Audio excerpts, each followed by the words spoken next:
Hello everyone. So কৃষি গোছের আজকে আমাদের ইংরেজি ডিভিশন ক্লাসের পার্ট 1। সো এক এক করে আমাদের সবগুলো ক্লাসই আসতে থাকবে, প্রত্যেকটা সাবজেক্টেরই আসবে। তো সেই ধারাবাহিকতায় আমাদের প্রথম ক্লাস ইংরেজির। তো আশা করছি যে এই ক্লাসটা তোমাদের ভালো লাগবে এবং ক্লাসটা শুরু হওয়ার আগে আমি কিছু ইনস্ট্রাকশন দিব যেটা একটু মানতে হবে। তো তোমার কাজ হবে মূলত দুইটা, যদিও এখানে তিনটা লেখা আছে। তো প্রথমটা হচ্ছে ক্লাসটা একটু মনোযোগ সহকারে করতে হবে। ক্লাসের ডিউরেশন খুব বেশি বড় করার ইচ্ছা নাই, কারণ বেশি বড় করলে আসলে স্টুডেন্টদের খুব সমস্যা হয় আমি জানি। এই টাইমে তুমি অনেক বড় বড় ক্লাস করতে পারবা না, কারণ তোমার পড়াশোনা আছে, তোমার এক্সাম দেওয়া আছে। সো আমি ট্রাই করব ক্লাসটাকে কম্প্যাক্ট রাখার, এবং তোমরাও ট্রাই করবা 1.5x অথবা 1.25x দিয়ে ক্লাসটা করতে, তাহলে তোমাদের কম টাইমের মধ্যেই কিন্তু কভার হয়ে যাবে। সো আশা করছি খুব বেশি প্রবলেম হবে না। তো ক্লাসটা মনোযোগ সহকারে করার পর তোমার কাজ হবে যে কোনো বই থেকে প্র্যাকটিস করা। সেটা হইতে পারে জয়কুলির বই, হইতে পারে নেটওয়ার্ক, হইতে পারে কোচিংয়ের বই, মাস্টার, অ্যাপেক্স, যে কোনো বই থেকে তুমি প্র্যাকটিস করতে পারো। এবং সেক্ষেত্রে প্র্যাকটিস করার সময় তুমি এগ্রির কোয়েশ্চেন ব্যাংক, কিউ ব্যাংক এবং পিসিএসের যে কোয়েশ্চেন আছে সেটাকে তুমি প্রায়োরিটি লিস্টে উপরের দিকে রাখবা। এছাড়াও তোমার যদি টাইম থাকে হাতে, তাহলে তুমি অন্যান্য ভার্সিটি কোয়েশ্চেন দেখতে পারো, এটা তোমার উপর ডিপেন্ড করবে। আর সর্বশেষ তুমি এক্সাম দিবা। আমাদের ওয়েবসাইটে গেলেই তুমি ইংলিশের উপর এক্সাম দেখতে পারবা। তো সবগুলো এক্সামই দিবা, 5টার মতো এক্সাম আছে। তো প্রত্যেকটা 50 মার্কের, 50টা করে এমসিকিউ আছে। তুমি যদি 5টা এক্সামও দাও, 250টা এমসিকিউ কিন্তু হয়ে যাবে। ফাইনাল মডেল টেস্ট ওটা তো পরে, বাট আগে তুমি এই ইংলিশের এক্সামগুলো দিলেই তোমার কিন্তু সবগুলো টপিকই কভার হয়ে যাচ্ছে। তো আশা করছি ক্লাসটা করলে তোমার ভালো একটা ওভারভিউ হয়ে যাবে। এরপর তুমি একটু হালকা প্র্যাকটিস করে নিবা যে কোনো বই থেকে। আমাদের এখানে এক্সাম দিলে তোমার প্রিপারেশান ডান। তো চলো আমরা আজকের ক্লাসটা শুরু করি। তো আমাদের প্রথম যে কোয়েশ্চেনটা আছে, তো এই প্রথম কোয়েশ্চেনটা একটু দেখি।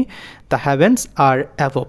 এখানে বলছে যে এই যে অ্যাভব, এটা আসলে এখানে কি অ্যাডজেক্টিভ, অ্যাডভার্ব, কনজাংশন নাকি নাউন? তো এটাও তোমাদের প্রশ্ন হইতে পারে যে অ্যাভবকে আমরা কিন্তু প্রিপোজিশন হিসেবে চিনি, বাট অ্যাভব আসলে এখানে অ্যাডজেক্টিভ, অ্যাডভার্ব, কনজাংশন বা নাউন, এটা কীভাবে হইল? তো তোমরা যদি একটু লক্ষ্য করো যে আমাদের অ্যাভবটা প্রিপোজিশন হইলেও এই যে সেন্টেন্সটা আছে, এই সেন্টেন্সের শেষে কিন্তু এই অ্যাভবটা বসছে। তো আমরা সবসময় মাথায় রাখবো যে প্রিপোজিশন যদি একদম সেন্টেন্সের শেষে বসে, তাহলে এটাকে আমরা বলবো নাউন। তার মানে এখানে অ্যাভবটা কী হবে? অ্যাভবটা হবে নাউন। তাহলে আমাদের সঠিক অ্যান্সার কোনটা? সঠিক অ্যান্সারটা ডি নাম্বারটা নাউন। ওকে, নেক্সট কোয়েশ্চেনে আমরা যাব। নেক্সট কোয়েশ্চেনটা our blessings come from above. এখানে আবারও সেই অ্যাবভ দিয়ে আমি কয়েকটা উদাহরণ দিয়েছি, যেহেতু কারণ একটা বুঝলে তুমি যেভাবেই প্রশ্নে আসুক তুমি কিন্তু অ্যান্সার করে ফেলতে পারবা। সো আমি এক্সপ্লেনেশনটা ওই জন্য ডিপলি দেওয়ার ট্রাই করতেছি। কোথাও যদি বুঝতে প্রবলেম হয় আমাকে অবশ্যই জানাবা, আমাকে নক দিতে পারো। সো আমি ওই জায়গাটা তোমাকে বুঝাই দেবো। Okay fine. Our blessings come from above. এখানে দেখো অ্যাবভটা আসলে কী। তো তোমাকে মাথায় রাখতে হবে যে অ্যাবভ আসলে প্রিপোজিশন, ভার্ব, অ্যাডভার্ব যাই হোক, তোমাকে সামনে পিছনে কি আছে এটা একটু নজর রাখতে হবে। তো এখানে ফ্রমটা কি? ফ্রমটা আমার প্রিপোজিশন, রাইট? ওকে, সো যেহেতু আমাদের ফ্রমটা এখানে প্রিপোজিশন, তো প্রিপোজিশনের পরে যদি একটা ওয়ার্ড থাকে তাহলে সেটা কি হবে? সেটা হবে নাউন। তার মানে এখানে আমরা বুঝতে পারলাম যে ফ্রম, এটার পরে কিন্তু জাস্ট একটা ওয়ার্ড আছে অ্যাবভ। তার মানে এই যে ফ্রমের পর একটা ওয়ার্ড আছে, সেই জন্য এই অ্যাবভটা হবে নাউন। আশা করছি তোমাদের কাছে ক্লিয়ার। তাহলে আমাদের সঠিক অ্যান্সার কী হবে? সঠিক অ্যান্সার হবে এ নাম্বারটা, নাউন। নেক্সট কোয়েশ্চেনে আমরা যাব। Analyse the above sentences. তো এখানে দেখো যে অ্যাবভ, এটা নিচে আন্ডারলাইন দেওয়া আছে। তার মানে এখানে অ্যাবভটা আসলে প্রোনাউন, অ্যাডজেক্টিভ, প্রিপোজিশন নাকি নাউন, এটা আমাদের বের করতে বলছে। তাহলে আমরা এখানে কি ট্রিক্সটা খাটাবো? যেখানে আমাদেরকে মাথায় রাখতে হবে যে এই যে অ্যাবভ, এটা আসলে কাকে মডিফাই করছে? সেন্টেন্সকে মডিফাই করছে। তার মানে আমাদের যেহেতু একটা নাউনকে এটা মডিফাই করছে, তাহলে নাউনকে মডিফাই করলে অলওয়েজ কী হবে? অ্যাডজেক্টিভ হবে। এটা একটু মাথায় রাখবা। সো আমাদের এখানে অ্যাবভটা কী হবে? অ্যাডজেক্টিভ হবে। তাহলে আমাদের অ্যান্সার কী হইল? অ্যান্সার হইল বি। একটু বুঝে বুঝে সলভ করার ট্রাই করবা, গণহারে সলভ করবা না। তাহলে কী হবে যে বুঝে বুঝে সলভ করলে, কম প্রশ্ন সলভ করলেও তুমি কিন্তু খুব ভালো একটা প্রিপারেশন নিয়ে ফেলতে পারবা। আচ্ছা, এখন আমরা পরবর্তী কোশ্চেনটা দেখি। The farmer reached home after it had started raining. তো এই জায়গাটাতে আমাদের আফটারের নিচে দেখো একটা আন্ডারলাইন দেওয়া আছে। তো আফটারটা আসলে কি প্রকাশ করেছে? কনজাংশন, প্রিপোজিশন, অ্যাডভার্ব নাকি কনজাংশন? এখানে যদিও ডাবল আসলে অ্যান্সার চলে আসছে। তো এখানে দেখো যে এটাকে যদি আমি একটু কেটে যদি এটাকে নাউন লিখি, তাহলে তোমাদের অপশানগুলো সঠিক হয়ে গেল। এখন তোমরা বলো যে আফটারটা এখানে কি। তো দুটো ক্লোজকে যদি আমার হচ্ছে যুক্ত করে তাহলে কিন্তু আমাদের মাঝখানে যেটা থাকে, অর্থাৎ দুটো ক্লোজকে যদি আমাদের যুক্ত করতে হয় তাহলে কিন্তু আমরা কি ইউজ করি, কনজাংশন ইউজ করি। তার মানে এখানে আফটারটা বুঝতে হবে যে এখানে আফটার হইল কনজাংশন, তার মানে অ্যান্সার হবে এ নাম্বার। ওকে, তো অনেক সময় আফটার দেখা গেছে যে প্রিপোজিশন হিসেবে ব্যবহার হইতে পারে, আবার কখনো কখনো আমাদের হচ্ছে এটা কনজাংশন হিসেবে ব্যবহার হইতে পারে। তো তোমাদেরকে একটু মাথায় রাখতে হবে সেন্টেন্সে কী বলছে। নেক্সট কোশ্চেনে যাই। After ages will sing his glory. তো এখানে আফটারটা কি? তো দেখো একটা নাউনের আগে, হ্যাঁ, একটা নাউনের আগে যদি আমাদের কোনো ওয়ার্ড থাকে তাহলে আমরা সেটাকে কি বলবো? দেখো এটা নাউনের আগে আমাদের হচ্ছে আফটার আছে, তো নাউনের আগে যেহেতু আফটার আছে তো সেক্ষেত্রে আমরা এটাকে বলবো হচ্ছে অ্যাডজেক্টিভ।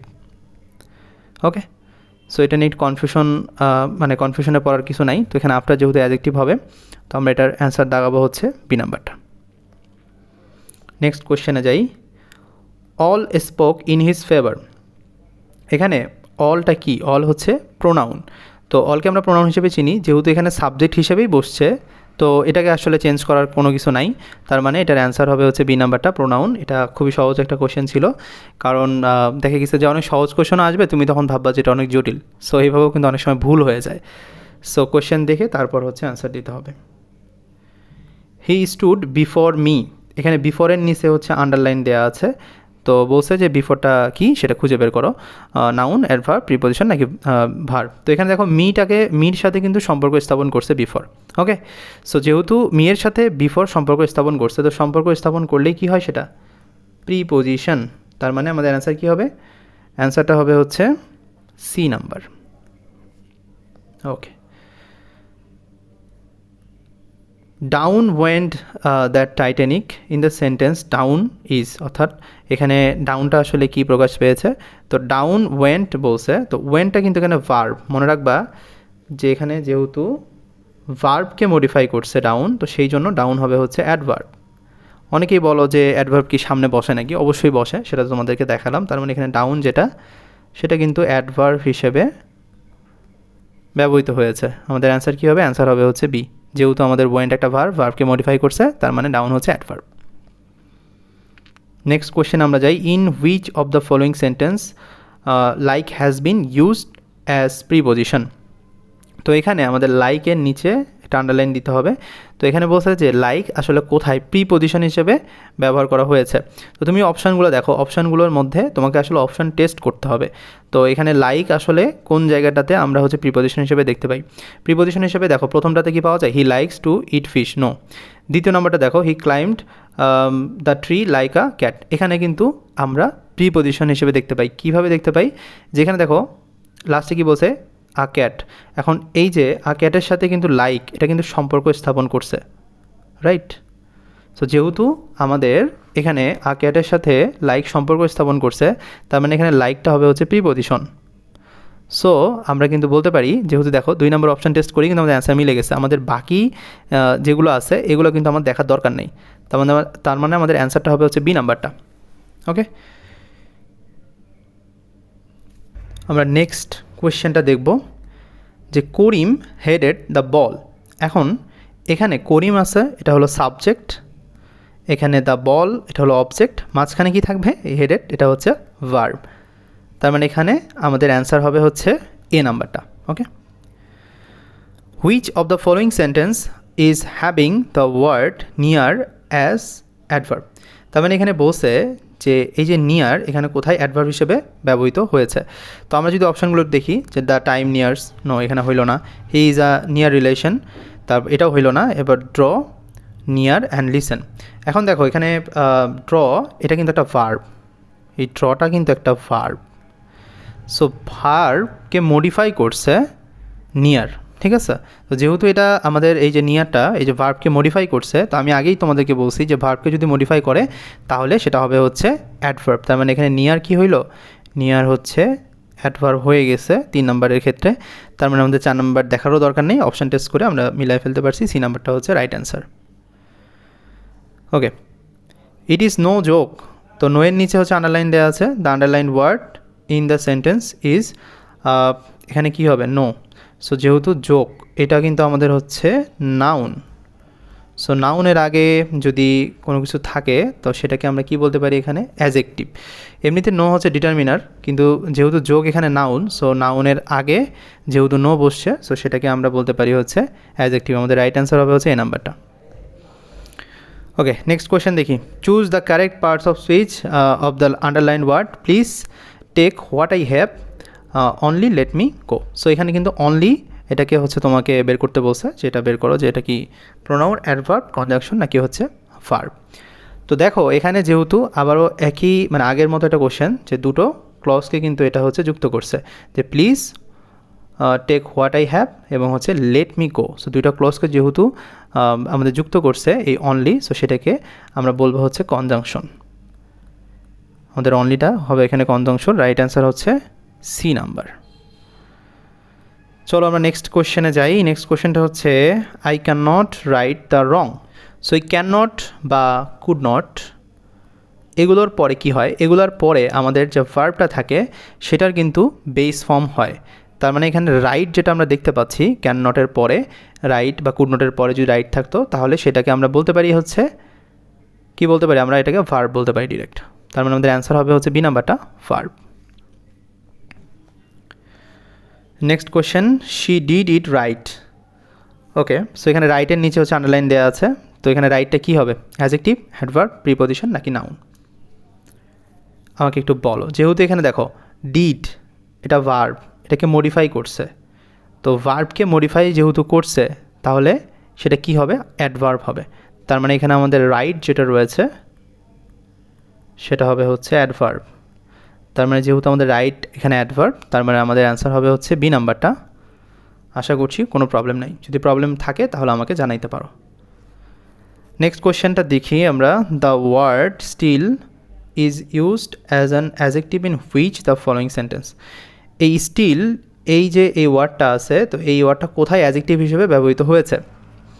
তো আমরা যদি একটু এখানে হচ্ছে অপশানগুলো দেখি। He heard shrill cry in the still of night, এখানে আমরা দেখতে পাচ্ছি না। Mothers still their babies with a lulling song, এখানেও আমরা দেখতে পাচ্ছি না। তো সি নাম্বারটা দেখি, যে মসকিউটোস লে এগস ইন স্টিল ওয়াটার। তো সি নাম্বারটা যদি একটু লক্ষ্য করো, এখানে স্টিল যেটা রয়েছে এটার পরে কিন্তু নাউন আছে। সো ওয়াটার যেহেতু এখানে নাউন, তো নাউনের আগে যেহেতু আমাদের হচ্ছে স্টিল বসছে, তাহলে কিন্তু আমরা এটাকে অ্যাডজেক্টিভ বলতে পারি। ওকে, তো নাউনের আগে যেহেতু আমাদের হচ্ছে যে ওয়ার্ডটা থাকবে সেটাকে আমরা জানি যে এটা হচ্ছে অ্যাডজেক্টিভ হয়। তো সেক্ষেত্রে ওয়াটার যেহেতু নাউন, তাই স্টিল হবে হচ্ছে অ্যাডজেক্টিভ। আমাদের সি নাম্বারটা হচ্ছে রাইট অ্যান্সার। তো আশা করছি যে তোমাদের যে কোশ্চেনগুলো প্র্যাকটিস করানো হয়েছে এগুলো সম্পর্কে তোমাদের আর কোনো কোয়েশ্চেন নাই বা প্রবলেম নাই। যদি প্রবলেম থাকে সেটা আমাদেরকে জানাইতে পারো। আচ্ছা, ক্লাসের শেষে যেহেতু আমরা প্রতিদিন হচ্ছে সিনোনিম অ্যান্টোনিম নিয়ে আলোচনা করব, কিছু সিনোনিম অ্যান্টোনিম যদি আমরা প্রত্যেকটা ক্লাসে আসলে শেষ করতে পারি তাহলে কি হবে, তাহলে কিন্তু আমাদের হচ্ছে প্র্যাকটিসটা ভালো হবে এবং আমাদের প্রিপারেশনটাও ভালো হবে। তোমরা এডিশনালভাবে এর সাথে সাথে প্রতিদিনই চেষ্টা করবা সিনোনিম অ্যান্টোনিম একটু একটু করে পড়ার। সো আমি ক্লাসেও একটু পড়ায় দিব, তোমরা হচ্ছে নিজেরাও একটু পড়বা, আর এক্সাম যখন দিবা তখন তো তোমরা আসলে অনেকগুলাই প্র্যাকটিস করে ফেলবা। তো এখানে দেখো আজকে সিনোনিম আমরা শিখবো। তো নাইটমেয়ার মানেও যা, হ্যালুসিনেশন মানেও তা, সেটা হলো দুঃস্বপ্ন। এরপর হচ্ছে ব্যারেন মানেও যা, আনপ্রোডাক্টিভ মানেও তাই, এটা হচ্ছে অনুৎপাদনশীল। তো অনেক সময় দেখা গেছে যে কৃষি রিলেটেড কোনো একটা যদি তোমাকে কোয়েশ্চেন দেয়, তো সেখানে আসলে আনপ্রোডাক্টিভ না থেকে ব্যারেন থাকতে পারে। সো কনফিউজড হওয়া যাবে না, এই জিনিসগুলো আমাদের শিখে রাখতে হবে। কন্ডিউসিভ এবং হচ্ছে ফেভারেবল, দুইটাই মানে হচ্ছে অনুকূলে। সো অনুকূলে জিনিসটা মাথায় রাখবো। ফেভারেবল আমরা আসলে অনেকেই বুঝি, বাট হচ্ছে কন্ডিউসিভটা আসলে আমাদের চেনা পরিচিত কোনো ওয়ার্ড না। তো সেক্ষেত্রে এগুলো কিন্তু একটু মনে রাখতে হবে। মার্জিনাল এবং হচ্ছে বেয়ারলি গুড ইনাফ, অর্থাৎ মোটেও ভালো নয়। তার মানে আমাদের বেয়ারলি গুড এনাফ না এসে আমাদের কিন্তু মার্জিনাল আসতে পারে, অথবা বলতে পারে যে মার্জিনাল বলতে কী বোঝায়, সেটা হবে হচ্ছে বেয়ারলি গুড এনাফ। নেক্সট হচ্ছে ইম্প্যাস, মানে হচ্ছে ইনসলিউবল ডিফিকাল্টি, মানে হচ্ছে চরম সংকট। তো আশা করছি যে এই সিনোনিম অ্যান্টোনিমগুলো তোমরা হচ্ছে মুখস্থ করবা, যদিও আজকে অ্যান্টোনিম নাই, আমরা সামনের ক্লাসে নিয়ে আসবো। তো ক্লাসটা মনোযোগ সহকারে করো এবং হচ্ছে আমি যে মেথডগুলোর কথা বলছি সেগুলো ফলো করো। আর এক্সামগুলো যদি রেগুলার দাও, ইনশাআল্লাহ আর কোনো প্রবলেম থাকবে না। দেখা হচ্ছে নতুন ক্লাসে। ধন্যবাদ সবাইকে।